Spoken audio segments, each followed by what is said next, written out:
What's the deal with washing feet in the Bible? Do we have to wash each other's feet? Why do people wash each other's feet at weddings? Hey, welcome to Man in Muddy Boots Deep Dive Edition, where once a week we get into a little bit deeper theology than my normal practical content. If you're a real man who wants to follow a real God, but you just need some real practical advice, give us a like, a subscribe, and a follow. So I'm going to go over this in John 13. Should we be washing each other's feet?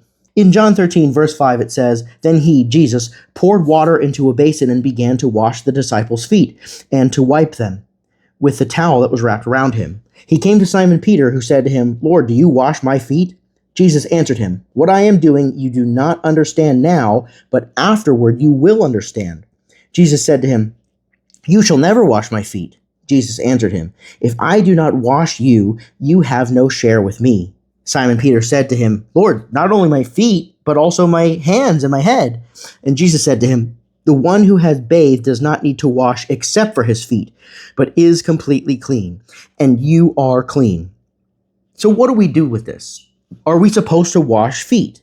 Jesus later says, he asks them, "Do you understand what I have done to you? You call me teacher and Lord, and you are right, for so I am. If I then, your Lord and teacher, have washed your feet, you also ought to wash one another's feet. For I have given you an example that you also should do just as I have. Truly, truly, I say to you, a servant is not greater than his master, nor is a messenger greater than the one who sent him." Now, the book of John is full of places where Jesus takes a physical thing and teaches us a spiritual truth.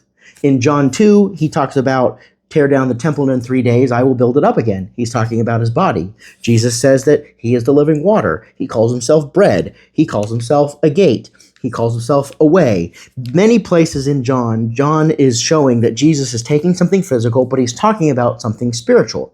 Even here, Jesus says, "You do not understand now, but afterward you will."